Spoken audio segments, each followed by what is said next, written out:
AB144 gang, tribe, family. I hope you are flying in high vibrations as you watch this video. Continue to keep that crown on your head. Lips was a little dry. Okay, so I watched a great movie last night, The Message and the Messenger. It was a Christian movie, and it definitely helped me to remember that there's two parts to achieving things when you are in full alignment: the natural and the spiritual.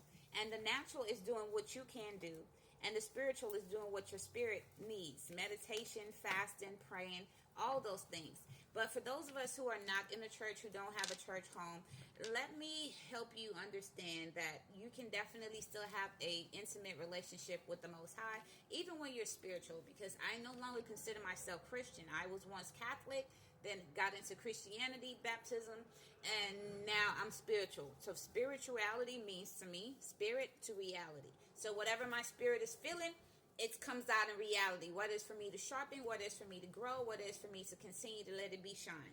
That's my opinion, and I'm sticking to it, because here's why. Christianity don't mention me protecting myself from witches and warlock.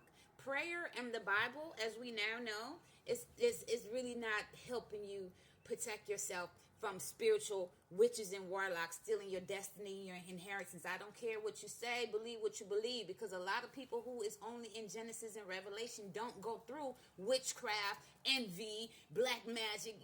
If you're not going through that, you can't tell me how to deal with it. I've been through it, and this is why I'm here to tell people how to go through it, okay? So, listen.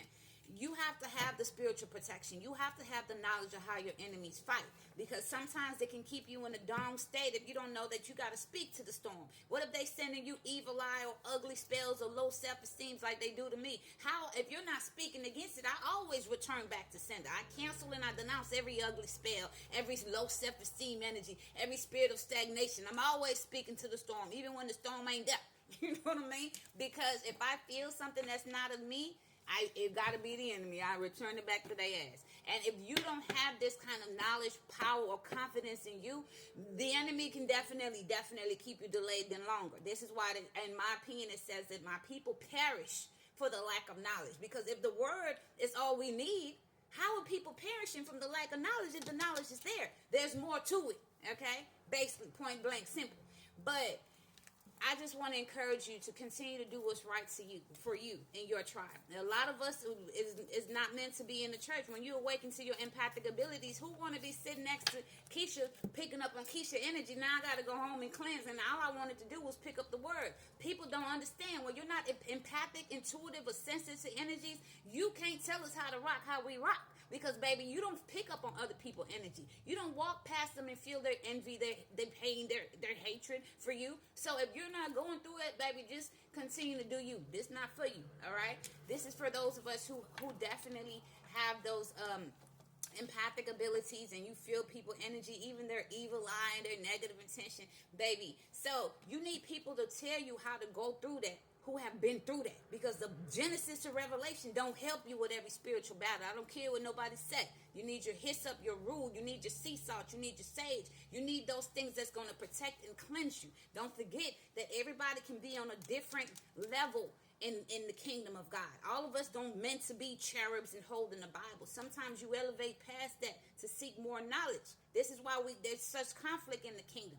A lot of people think that you're supposed to just stay in Genesis to Revelation because that's all they was taught, and they still looking up for the sky to be cracked. I don't live there. I'm not believing that nonsense.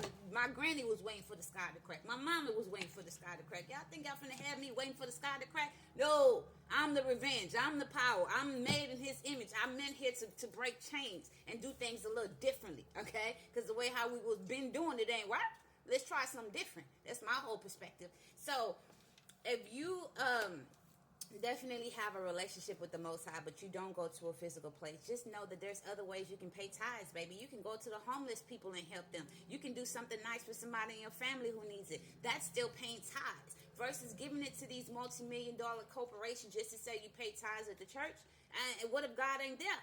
You know, so do as you please. But in my opinion, if you feel like you have been pulled out of the church, you no longer resonate, but you still have a connection with the Most High, stand 10 toes, baby, on believing what you believe. Because sometimes we're guided to leave certain places. Sometimes we're guided to elevate past certain levels and plateaus. Doesn't mean that you look down on others. It just means that you're elevating to another plateau. Simple.